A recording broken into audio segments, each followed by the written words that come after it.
Mesdames, Messieurs, bienvenue sur le plateau de votre hebdo-journal dont voici les titres. Nous ferons un point sur les travaux au Rio de Tupini.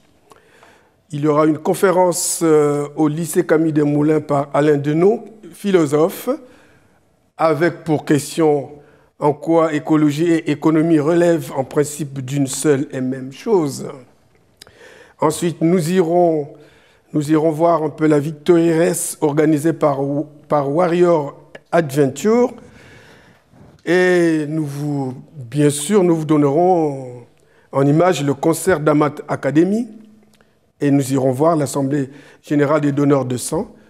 Ensuite, nous donnerons l'antenne pour une soirée zen au centre aquatique.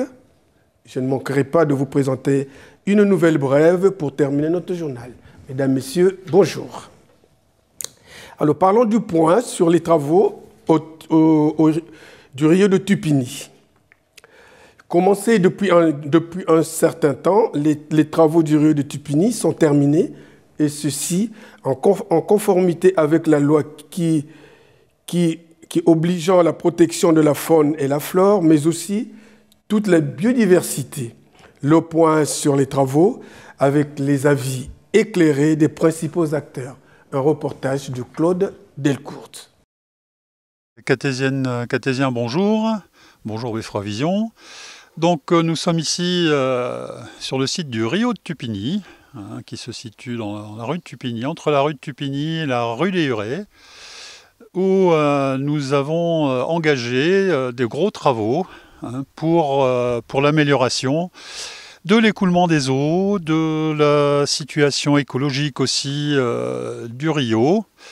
Donc une étude que nous avons menée avec Frédéric Lecomte au service technique et à la technicité depuis près de 5 ans, puisque Frédéric nous dira quelques mots sur la complexité de ce chantier.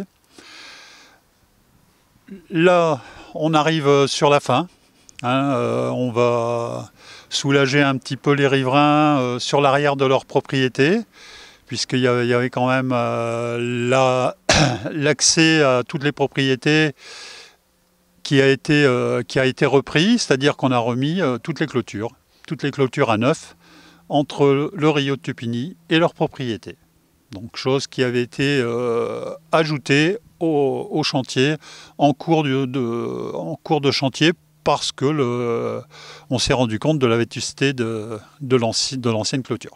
Bonsoir à toutes et à tous. Oui, comme l'évoquait Monsieur Manel, il est évident que ce dossier-là, il a été vraiment un peu compliqué à porter. Les études ont commencé il y a 5 à 6 ans, et avec différents problèmes, la loi qui a évolué, la préservation, l'écologie bien sûr devient un mot-clé maintenant dans notre siècle, donc il faut absolument préserver au maximum et régler tous ces problèmes de la meilleure façon possible. Donc les études ont été faites par le cabinet Valétude de Valenciennes. Bien sûr, je vous passerai les études de faune, les études flore qu'on a pu réaliser, les multiples études pour préserver ce qu'il y avait, les parties végétales et animales qu'on pouvait avoir sur le secteur. Alors on a eu, bien sûr, à la fin, on a réussi à avoir les accords préfectoraux. On a eu un arrêté nous autorisant à faire ces travaux une fois que toute cette procédure était terminée. Et on a pu enfin engager les travaux, ce qui était pour nous compliqué, mais qui restait peut-être plus simple au vu des problèmes administratifs qu'on avait pu avoir ces dernières années. Et donc on a eu l'entreprise Forêt Paysage qui a engagé les travaux. C'est une entreprise qui est vraiment spécialisée dans le travail de curage de cours d'eau. Il faut se dire, ce qu'on voit là sur l'arrière, ça représente vraiment une faible largeur, et tout ça, c'était fait avec des petits engins, ce qu'on appelle les boîtes mécaniques à chenilles, et les micropelles, et le tout avec un passage Le passage où on est actuellement, qui fait même pas 2 mètres de large. Donc il y a eu une pause, il y a eu dans un premier temps un gros nettoyage du secteur parce que c'était tout de même la jungle. Après il y a eu le démontage des infrastructures. Tout ce qui était pieux en bois et pales planches de l'époque ont été enlevés. Et après on a travaillé donc sur l'implantation dans certains endroits, surtout dans les tournants.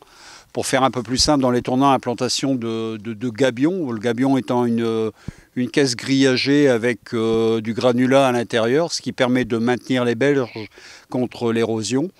Et après, il y a eu la pose de foncier, c'est-à-dire il y a eu du bois, des végétaux qui vont être implantés pendant le mois d'octobre, hein, le mois de décembre. Donc la végétation, les plantations vont être faites pour maintenir tout ces talus, pour avoir une pérennité raisonnable dans le temps. Mais bon, il est sûr que rien n'a été simple, même sur la phase de réalisation. On était vraiment dans des endroits vraiment très, très étroits et qui ont posé tout de même beaucoup de problèmes, mais on ne peut que se féliciter d'avoir retenu une entreprise comme Forêt et Paysage qui nous ont fait vraiment un excellent travail. Donc effectivement, hein, je reviens sur l'entreprise, hein, ça n'a pas été toujours tout simple, mais bon, le compromis a été trouvé avec tous les riverains et on n'a pas eu de réclamation de riverains ni de mécontentement. C'est bon signe pour cette réalisation. Alors, ça c'est tout le volet technique, hein. Là, je vais revenir quand même sur le volet financier, hein. Monsieur le maire et l'ensemble du conseil municipal et le personnel administratif, parce qu'il faut les intégrer aussi et les remercier de leur travail, Monsieur Barret entre autres, hein, pour les subventions qu'on a pu obtenir, parce qu'au départ le projet n'était pas éligible ou difficilement éligible aux subventions. Mais au final, je vais vous donner les chiffres et vous verrez que on a fait au mieux pour que la fiscalité des Catésiens soit épargnée au mieux et que le budget ne soit très peu impacté. Donc l'ensemble des travaux, plus la clôture, hein, la clôture qui a été intégrée par la suite. Donc on est à 666 223 €. Ça fait des sommes, mais je pense qu'avec le reportage, vous verrez la longueur d'intervention, hein, sur le Rio de Tupini. La maîtrise d'œuvre pour le cabinet Val-Études. Donc on est à 37 230 €, ce qui fait un total TTC de 703 453 €.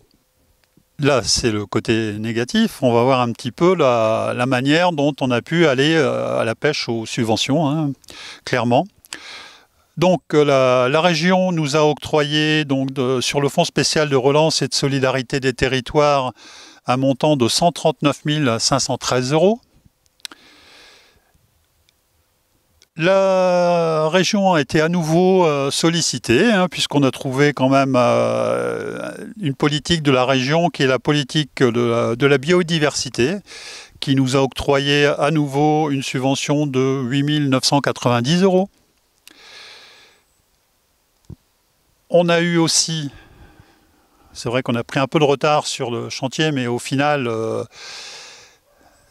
les années nous ont épargné un gros capital, hein, puisque on est arrivé ici dans la période où l'État, par l'intermédiaire de monsieur le sous-préfet, nous a octroyé une subvention importante, hein, de 209 015 € sur le fonds de relance, chose qu'on ne s'attendait pas au départ. L'agence de l'eau, qui fait le gendarme pour le montage des dossiers, mais qui participe aussi à la subvention et à la réalisation des travaux pour 100 908 €. ce qui fait un total de subventions de 449 436 €. Je vais intégrer quand même ce qu'on appelle la FCTVA, c'est-à-dire que la ville, sur l'ensemble des travaux, avance la TVA et 2 ans plus tard, récupère les 3/4 de cette TVA, qui est, ça nous fera récupérer un montant de 115 429 €. Donc, l'autofinancement de la ville, suite au montage tel qu'on a pu le réaliser au mieux, je vous rappelle, hein, grâce au service, monsieur le maire et les adjoints concernés, hein, la participation de la ville est de 138 587 €. Donc je reprends le chiffre au départ sur 703 453 €. Je pense que sur ce dossier, on a été au maximum, puisque malheureusement, on ne peut jamais être subventionné à 100%. Donc voilà la situation telle qu'elle est aujourd'hui. Donc, presque finalisé.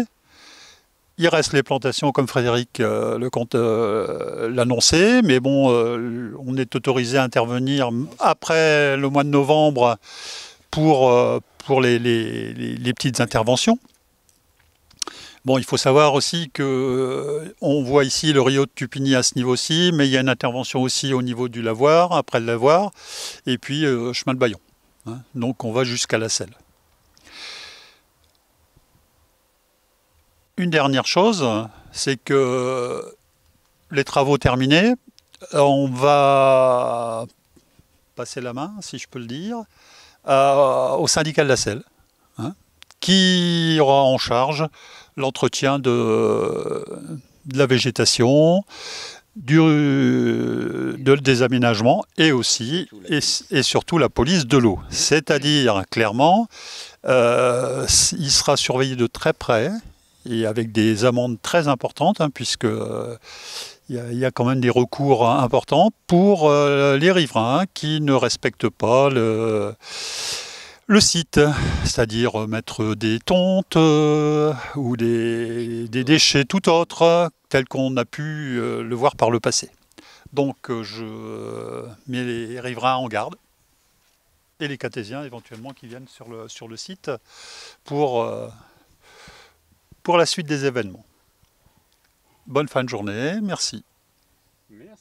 Partons à la conférence au lycée Camille Desmoulins par Alain Deneau, philosophe. En quoi écologie et économie relèvent en principe d'une seule et même chose? C'est une question qui est posée. La question, faut-il choisir entre le développement économique ou la préservation écologique? Cette question qui taraude les esprits. Ainsi, le lycée Camille Desmoulins a décidé de sauter le pas en invitant une personnalité très importante dans le milieu de la philosophie, en l'occurrence le philosophe canadien Alain Deneau, qui est professeur à l'université de Moncton au Canada. Il est aussi membre du Collège international de philosophie en France. On note qu'il est auteur de différents opuscules, c'est-à-dire des petits livres et des petits ouvrages, relevant de la série Les économies.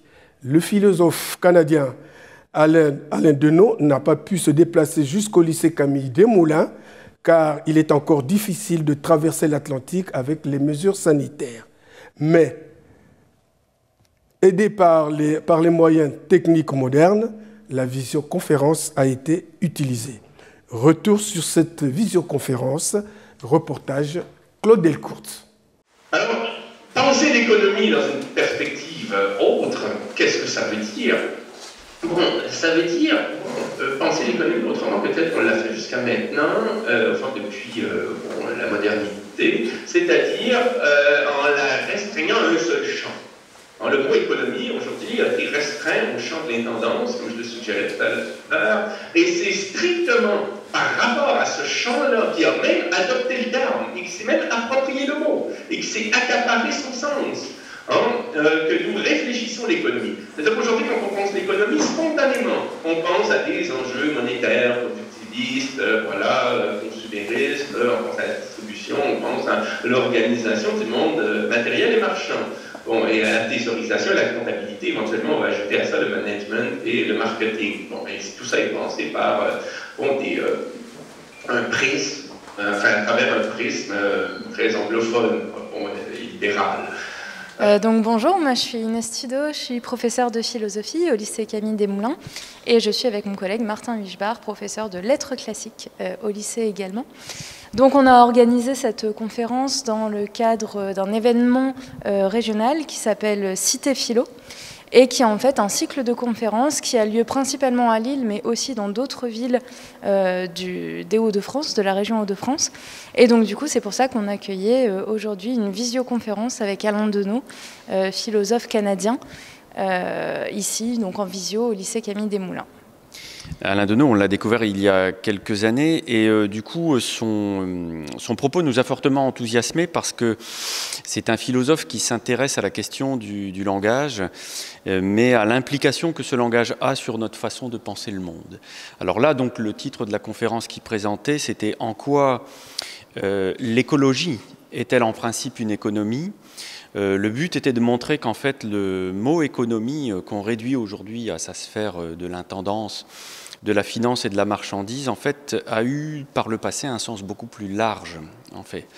Et que ce sens plus large nous intéresse parce qu'il nous propose un nouveau paradigme, une nouvelle structure mentale, on peut dire, pour essayer de penser les rapports de manière féconde, et notamment en ce qui concerne notre rapport à la nature. Donc il est venu nous parler de ça pendant une bonne heure, ça a été ensuite suivi et avec bonheur en plus, et ça a été suivi d'une série d'échanges et de questions avec les élèves qui étaient fortement intéressés par le thème de l'écologie parce que ça leur parle, ils en entendent parler dans les médias, et eux, comme nous, ils ont aussi cette espèce de prescience ou de conscience ou de ressenti qu'en fait, sur l'écologie, on a beaucoup de paroles et de belles promesses, mais on a aussi beaucoup d'ajournements et de renoncements. Et là, Alain Deneau nous a donné l'occasion, je pense, de pouvoir repenser l'écologie d'une autre façon, en disant qu'il faut tout remettre à plat pour repenser notre rapport à la nature, au vivant, etc. Et donc, peut-être proposer un modèle alternatif qui ne serait pas une vaine théorie qui ne pourrait pas voir le jour, mais qui va être un petit peu l'alternative, la seule alternative crédible dans les années à venir, compte tenu des contingences du réchauffement climatique, du changement de modèle, de la nécessité de consommer court, etc. Donc je pense pouvoir dire, Inès, que ça a été riche et que aussi peut-être il a su adapter son propos aux lycéens en le vulgarisant, mais sans rien retirer de la richesse qu'il possédait. Je ne sais pas si tu as eu ce... Complètement, oui. Et du coup, les conférences de Cité Philo, pour nous, c'est vraiment une belle occasion de décentrer, si vous voulez, un événement qui au départ est lillois, voire parisien, etc. Et donc de l'amener jusqu'au lycée Camille Desmoulins. Là, Alain Deneau était en conférence depuis l'île de Lamèque, dans l'est du Canada, donc il y avait de nombreux milliers de kilomètres qui nous séparaient, mais en fait le contact a rapidement pris avec les élèves parce qu'on se rend compte, même en étant à l'autre bout du monde l'un l'autre, que nos problématiques en fait sont les mêmes, qu'on soit au Canada ou en France, et que ça nous ramène aussi à l'actualité dont on parle, la COP26, dont les acteurs sont quand même sortis un petit peu circonspects en disant bon voilà, c'est le moins qu'on puisse dire, d'ailleurs c'est presque un euphémisme, il y a beaucoup de choses qui ont été des promesses reportées parce qu'on n'a pas le temps, on s'occupe d'autres choses, etc. Mais à un moment donné, le climat, lui, n'attend pas. Les premiers effets du réchauffement climatique, on les a vus ces dernières années, notamment au Canada, Alain Deneau l'a rappelé.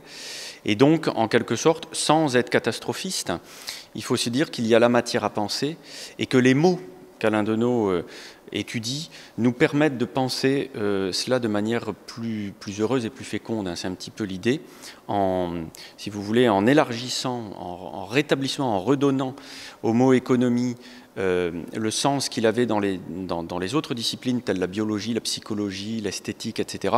En fait, on permet de penser le monde de manière beaucoup plus large que sous cette seule sphère, voilà, du calcul financier et de l'intendance, en quelque sorte, à laquelle elle a été cantonnée depuis le 19e siècle. Donc pour nous, ça a été une expérience vraiment enrichissante. Je pense que les élèves aussi, parce qu'on a été agréablement surpris du nombre de questions qui ont été posées, et peut-être une première qui en appellera d'autres. Alors oui, il y a eu une présentation déjà de l'œuvre d'Alain Deneau et en fait, effectivement, on va revenir là-dessus pour voir déjà ce que tous les élèves qui ont assisté à cette conférence en ont retenu, partir de leur ressenti. Et on abondera aussi en lien, parce qu'Alain Deneau a nous donné de nombreuses interviews, on pourra aussi extraire des passages de certains de ses livres pour un petit peu, conclure sur cette matière et puis aussi leur donner envie d'aller vers d'autres sujets, parce que c'est aussi l'une des caractéristiques de la philosophie d'Alain Deneau et de Jacques Rancière, qui est l'invité d'honneur de ces 24e semaines de Cité Philo, c'est de penser notamment notre rapport à la démocratie, notre rapport aux minorités qui ne sont pas entendues, et en fait le fait d'avoir, sans jeu de mots là ici, mais vraiment une économie de la pensée élargie, pour aborder ces sujets-là en lien aussi avec notre manière de penser le vivant, tout simplement. En fait, ça ouvre de très très nombreuses perspectives de réflexion avec les élèves. Voilà, quelles que soient nos matières, donc la philosophie, et puis pour moi-même, l'histoire de l'art, les lettres classiques et modernes. Enfin là, il y a un champ absolument passionnant en partant du langage, mais en allant vers des problématiques qui sont tout à fait actuelles et qui nous concernent en fait, en vrai, au premier chef. Ce que je vais surtout retenir, c'est la transformation du mot économie et à quel point aujourd'hui ça s'affronte avec le mot écologie, alors que de base, ça a des origines assez communes. J'ai bien aimé débattre avec le philosophe d'aujourd'hui. Sa façon de penser était assez optimiste et ça donne un peu d'espoir pour la suite. Donc voilà. Partons à Osmose avec la Victory Race organisée par Warrior Adventure. D'abord, qu'est-ce que c'est la Race Victory? Eh bien, c'est une course sportive et festive en mémoire des combattants de la Grande Guerre et une course en 3 épreuves. Il y a donc un parcours Ninja Warrior, un point sprint. Cette course s'est déroulée donc le 13 novembre 2021 de 10h à 17h dans le timing suivant. Le matin indoor au Warrior Adventure, c'est-à-dire à l'intérieur du site, et l'après-midi outdoor, c'est-à-dire à l'extérieur du site à Loquignol. Il faut dire que près de 100 participants ont pris part à l'événement. La Race Victory, un reportage de Claude Delcourt.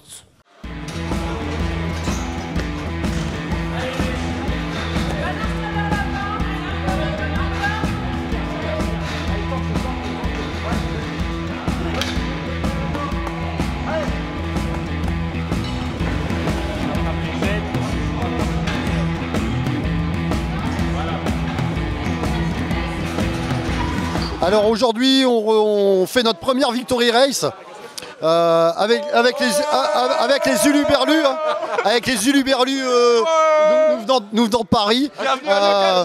Donc on est super content. On est super content. Il y a énormément de monde. Ça vient d'un peu de partout. Ça vient de La Rochelle, ça vient de Nantes, ça vient de Strasbourg, beaucoup de Parisiens. On a plusieurs équipes représentées ici. Je ne vais pas les citer de peur d'en oublier. On est près de 100. Là, ils viennent de terminer la partie, ce qu'on appelle indoor, donc parcours ninja, parcours sous-sol et parcours combattant extérieur. Là, ils sont en train de déjeuner et on s'en va à Loquignol sur notre parcours d'obstacles permanent où il y a une course de 5 km et 40 obstacles. Ça va piquer, ça va envoyer de la chaussette, ça va envoyer de la claquette, pas à l'été, mais ils vont être plein de boue et je pense que ça vaudra le coup de les suivre également encore cet après-midi. Alors la Victory Race, c'est l'armistice, c'est en honneur à tous nos anciens qui sont tombés pour nous. On voulait fêter l'armistice, plutôt on voulait fêter la paix et le rassemblement des peuples. Là, exemple, on a un de nos amis qui est un de nos ambassadeurs, c'est un Belge, Dimitri de Retrimont, donc il est un des ambassadeurs de la course et c'est ça la fraternité entre les peuples, Belges, Français, il n'y a pas de différence, on est tous unis et c'est ça la paix et le sport. On retrouve la paix dans le sport.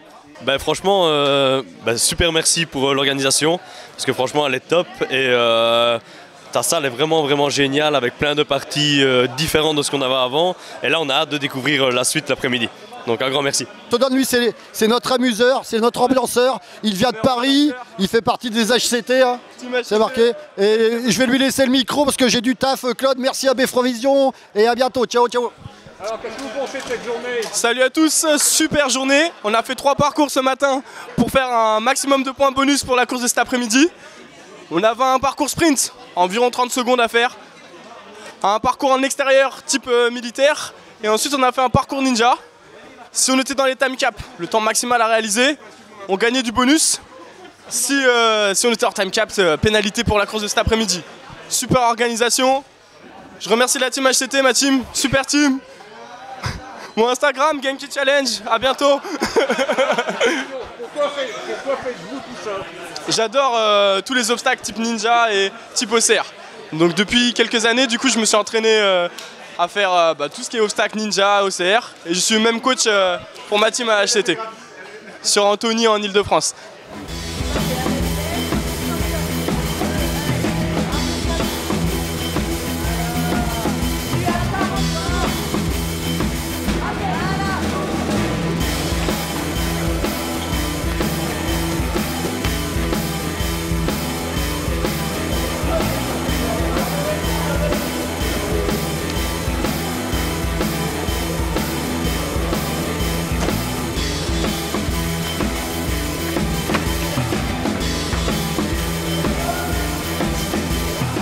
Ça va, c'était sympa, on s'amuse bien, non? Ce matin? Nickel, à ce qui paraît j'ai les 2 meilleurs chronos, donc j'attends de voir ce que ça donne. Est-ce que je vais avoir le meilleur chrono en vitesse? Ça c'est pour voir si j'ai encore un mollet à casser. Mais en tout cas on va voir. Non, ça va le faire, ça va le faire. Je vais voir ce que ça donne, mais bon il pleut, j'aime pas la gadoue, je viens de Guadeloupe, je préfère la chaleur. Il fait trop froid là. Attends, je suis rappeur des fois quand je peux. On envoie du lourd à Paname. On envoie du lourd à Paname.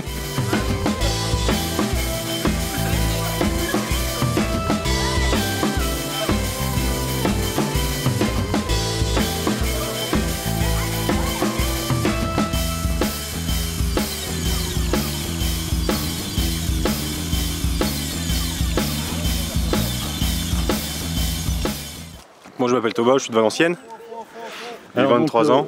Alors pourquoi vous participez à toute cette journée d'abord?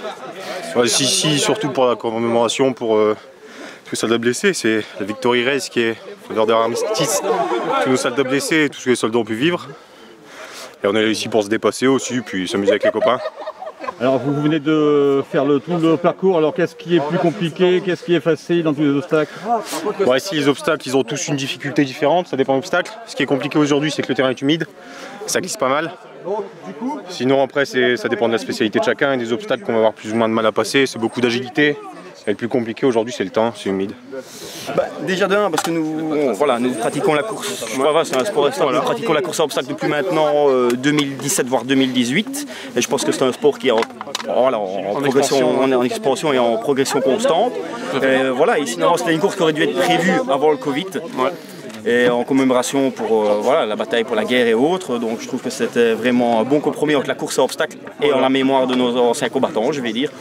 Donc voilà, ça permet aussi de découvrir la discipline un peu ninja qui est un peu différente aussi, donc c'est un bon compromis. Parce que vous avez déjà testé là, au niveau de l'intérieur, ça donne quoi déjà? Il faut savoir que c'est pas la première fois, je sais pas. Moi c'est la première fois. Moi c'est pas la première fois que je viens, donc je connaissais déjà le parcours.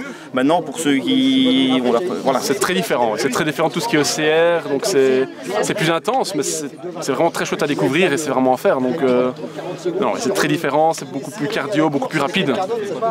Et puis on va évoquer aussi le parcours ici. Le parcours sprint ici au sous-sol. Alors ça donnait quoi pour vous? Moi je pense que je me suis plutôt pas mal débrouillé. Maintenant c'est des parcours intenses, juste avec des palissades, des planches et autres. Donc le but c'est d'aller le plus vite possible, en faisant attention évidemment. Donc pour ma part tout s'est bien passé. Moi c'était juste le principe de le finir et de tester, donc j'avais pas d'objectif proprement dit, donc c'est très bien passé, très satisfait. Et au niveau d'extérieur, alors ici moi je viens de la faire il y a quelques minutes et elle est vraiment très chouette. D'autant avec le temps, comme c'est un peu humide, ça rajoute un petit extra, donc c'est vraiment très chouette. C'est une très belle infrastructure. Donc, et apparemment elle est très cardio aussi. Elle est très cardio, ouais. Ça glisse très fort. Donc, qu'est-ce qui est le plus compliqué sur le parcours? Sur celui-ci, c'est vraiment ne pas glisser. C'est vraiment ça, parce que les obstacles en soi, c'est des obstacles CR simples, voilà. Mais comme c'est très glissant et que tout est très condensé, c'est très cardio. Et bon, il y a un time cap qui est quand même qui est 2,30, qui est très très court.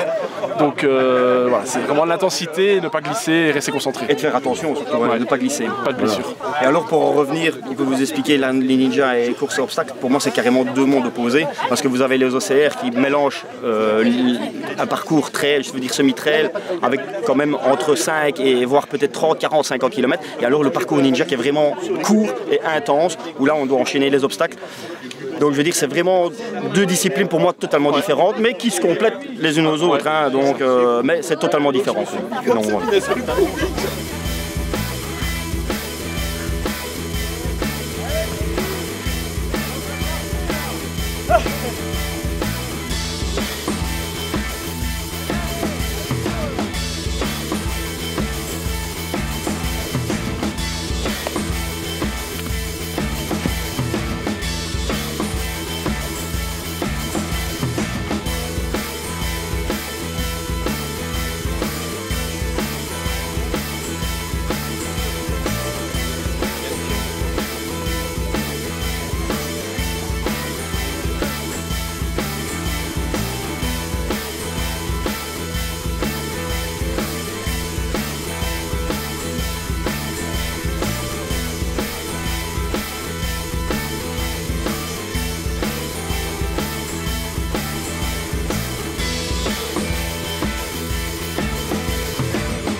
C'est vraiment de se donner aujourd'hui, de se donner à fond, d'accord, pour être le vainqueur déjà.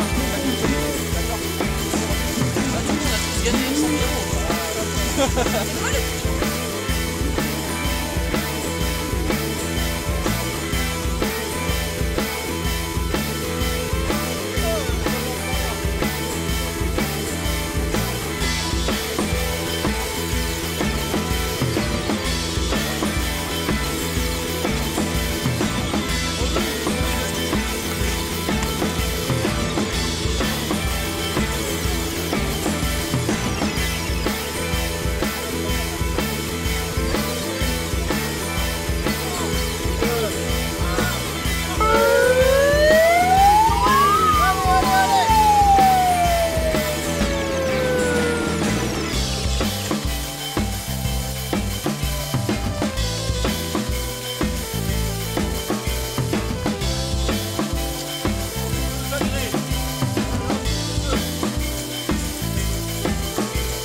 Rendons-nous maintenant salle Jean Havret pour le concert d'Amata Academy. Amata Academy est restée une association cartésienne passionnée par la musique française. On peut citer Brel, Fugain, Patricia Cass, Sardou et Bruel. Dans le concert dont nous parlons, l'hommage est rendu à Patrick Bruel qui, au fil des ans, est devenu l'incontournable de la musique française. Ce concert se déroulait dans la salle Jean Havret, comme je vous le disais. Reportage Claude Delcourt. T'en fais pas, mon petit loup, c'est la vie, ne pleure pas. T'oublieras, mon petit loup, ne pleure pas. Je t'amènerai sécher tes larmes au vent des 4 points cardinaux. Respirer la violette à pas et les épices à Colombo. On verra le fleuve Amazon et la vallée des orchidées et les enfants qui se savonnent le ventre avec des fleurs coupées. T'en fais pas mon petit loup, c'est la vie, ne pleure pas, t'oublieras mon petit loup, ne pleure pas. Eh bien, bonsoir Claude et bonsoir à tous et à toutes. Ce soir, c'est les 18 ans d'Amat Academy, enfin majeur, je dirais, et plus d'adolescents, donc la crise devrait être finie, c'est bon. Et bien, ce soir, on reprend après 2 années de fermeture et j'espère que tout va bien se passer. Apparemment, le public est au rendez-vous, ils ont quand même répondu présent malgré la crise qui est en train de remonter un peu. Et ce soir, je partagerai la scène avec ma fille Océane, qui est ici à côté de moi, et qui j'espère que dans quelques années, elle pourra reprendre le flambeau. Je voulais qu'elle le reprenne avant, mais je n'ai pas voulu lui laisser la place maintenant avec la crise qu'on vient de passer. Je préfère redresser la barre avant de lui laisser. Et il y aura bien sûr la fille d'Océane, ma petite fille, qui sera avec nous aussi ce soir sur scène. Voilà.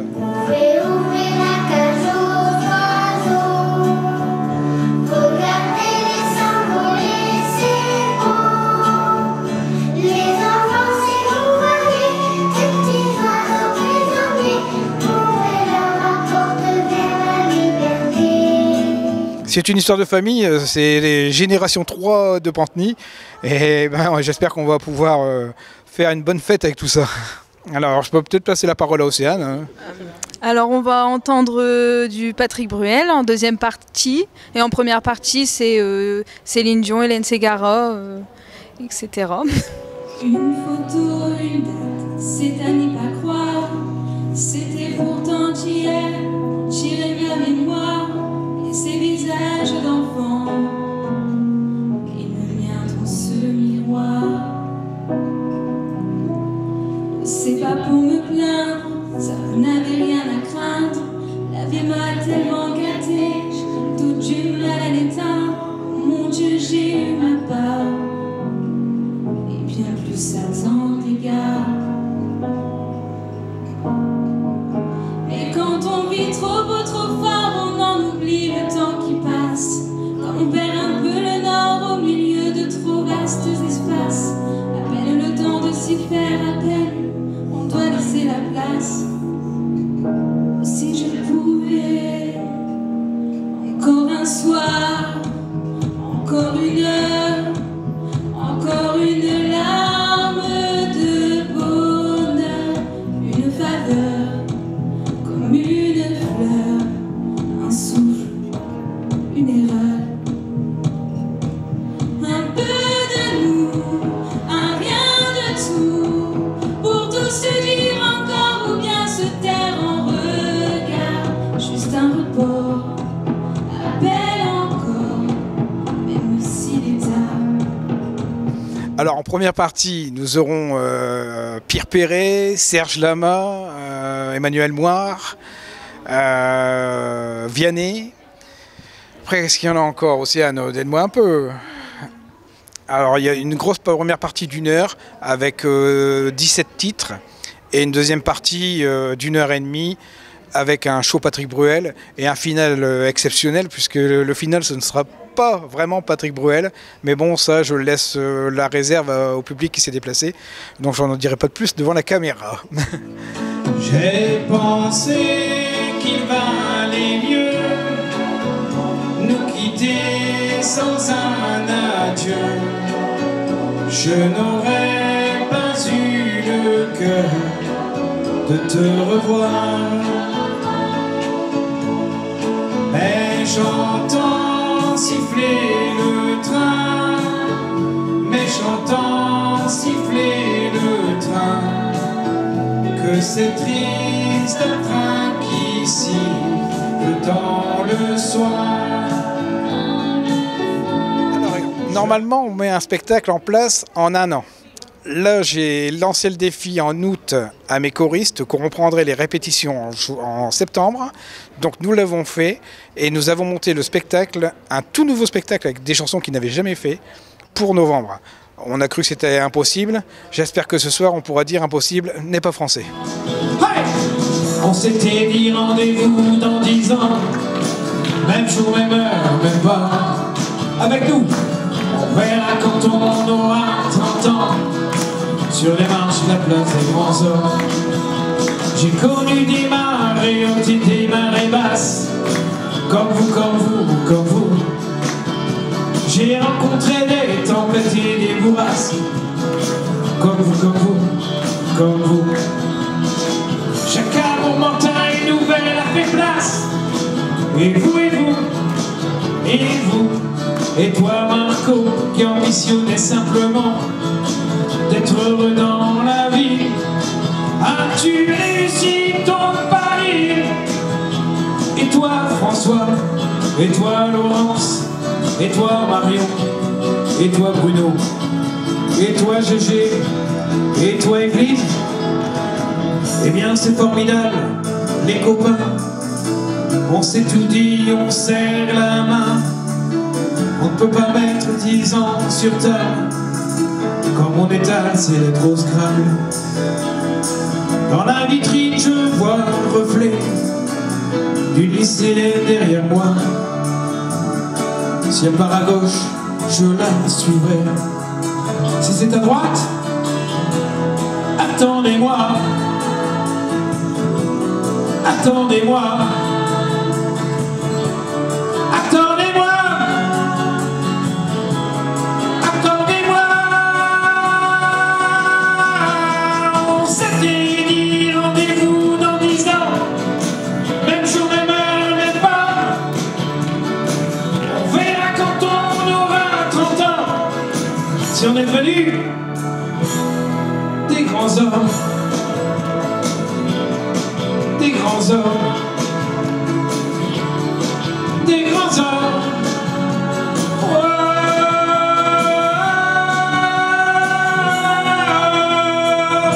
Tiens, si on se donnait rendez-vous dans 10 ans. Merci. Merci.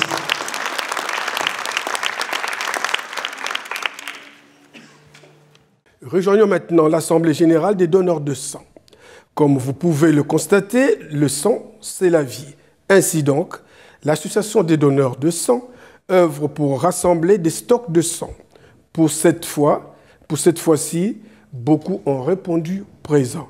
Reportage Claude Delcourt. Alors aujourd'hui, après près de 2 années d'absence, nous avons fait notre Assemblée générale pour, donc, qui veut dire Assemblée générale pour donner le bilan donc, de 2020. D'habitude, nous la faisons donc, au mois de mars, mais là, dû au Covid et puis dû à d'autres imprévus, nous l'avons fait donc, ce 14 novembre. Alors au niveau des dons, donc malheureusement nous avons une forte baisse depuis, il faut l'avouer, dû au Covid. Donc en 2019 nous avions 639 donneurs. Et là, en 2020, nous avons clôturé avec 596 donneurs. Donc, on a quand même une baisse de 7%, quoi. Et j'anticipe un petit peu sur 2021. En 2021, malheureusement, nous avons également eu une forte baisse, quoi. Donc, nous incitons toujours les donneurs et les non-donneurs à faire un premier geste et venir donner lors des prochaines collectes. Donc, j'en profite pour faire la pub pour la prochaine collecte qui aura lieu le 11 janvier 2022. Donc sachant que c'est plus au Palais des Sports, maintenant c'est à la salle Jean André et ça sera un mardi. Donc pourquoi pas faire un premier geste le 11 janvier et venir donner son sang. Et actuellement c'est vrai que nous avons malheureusement également des contraintes avec l'EFS. Maintenant il faut prendre rendez-vous. Bon après ils acceptent encore, enfin nous on a la chance qu'ils acceptent encore sans rendez-vous. Mais c'est assez complexe et il faut respecter les gestes sanitaires, donc du gel hydroalcoolique, le changer de masque, et c'est surtout un flux, quoi. Il faut éviter pas plus de 5 donneurs à la fois, quoi. Donc c'est vrai que ça restreint quand même. Je vais pas vous dire venez à. Malheureusement, je vais pas vous dire. Pourtant, ce sera notre objectif. Mais je vais pas vous dire venez à 200 donneurs. Sachant que maintenant le FS met une barre à peu près à 130 donneurs, quoi, pour éviter trop de flux, quoi.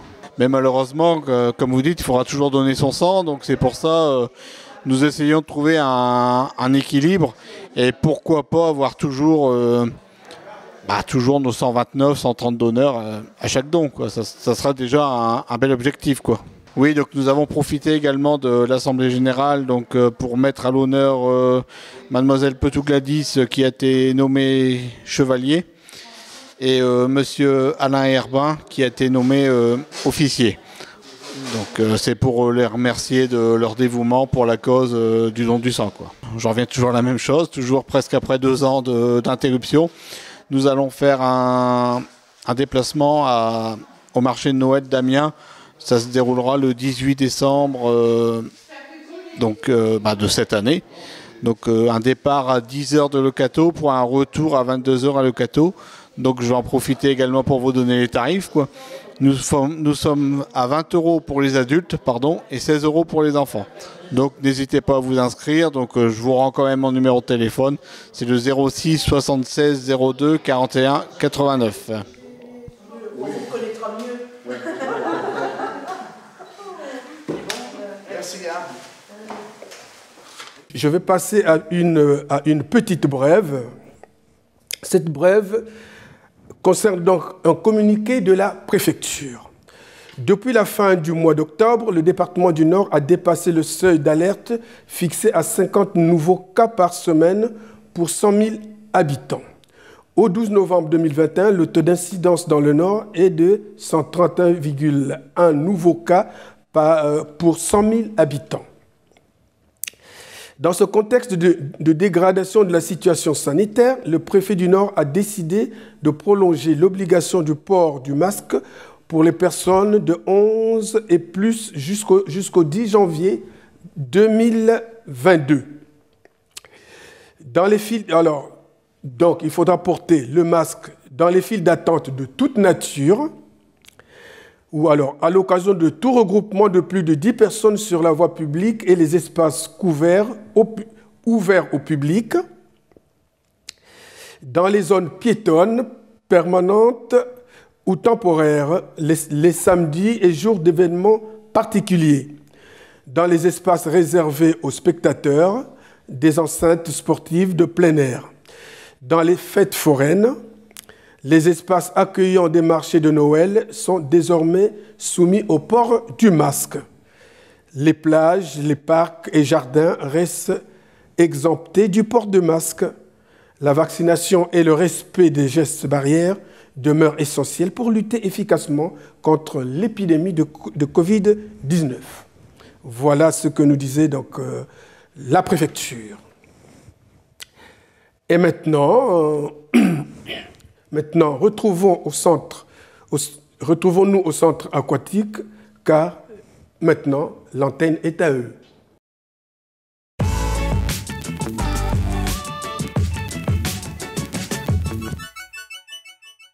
Chers Cathésiens, chères Cathésiennes, bonjour. Je me présente, je suis Léa, la coordinatrice relations clients au sein du complexe aquatique du Haut-le-Cateau. Je suis ici sur le plateau de Beffroi Vision pour vous parler de la soirée zen qui se déroulera au sein de notre établissement le 30 novembre 2021 à partir de 18h jusqu'à 20h. Celle-ci sera suivie par un pot d'amitié. Cette soirée a pour but de faire découvrir à notre clientèle de nouvelles choses et leur permettra de passer un moment de détente. Nous avons sollicité plusieurs professionnels des environs, du Cathésie, du Caudrésie, du Cambrésis et également de l'Avesnois. Une professionnelle du bien-être spécialisée dans les soins énergétiques de tradition chinoise sera présente. Afin de vous faire découvrir les bienfaits de ces pratiques, il y aura également une professionnelle du bien-être spécialisée dans les massages assis et la méditation. Un ostéopathe sera quant à lui aussi de la partie. Nous pouvons également compter sur la présence de notre coach sportive qui prendra le temps de faire de l'initiation à l'automassage et vous proposera également des créneaux de relaxation de quelques minutes. Nous pensons également que le bien-être passe aussi par l'alimentation. Des commerçants exposeront leurs produits en passant par des pâtisseries orientales accompagnées de thé, d'infusions et également de produits bio en vrac, des bonbons d'antan en passant aussi par des bougies parfumées. Nous avons tout prévu pour que vous puissiez passer un moment de détente qui vous fera du bien. Le tarif de la soirée zen est de 20 € par personne. La réservation s'effectue sur le site moncentreaquatique.com. Nous avons 40 places ouvertes. Vous pouvez réserver votre place en ligne sur le site ou directement à l'accueil de notre établissement. Sachez que notre établissement est ouvert du lundi au dimanche à partir de 9 h. Nous espérons vous voir tous et toutes le mardi 30 novembre 2021 à partir de 18 h dans notre établissement pour passer un moment qui vous fera le plus grand bien. Mesdames, Messieurs, j'étais très heureux de vous présenter cet hebdo-journal. Je veux vous demander juste de nous suivre dans nos multiples rediffusions et surtout, merci de nous suivre intensement de cette façon. Je vous souhaite donc une excellente semaine et à nous revoir très prochainement. Merci à vous.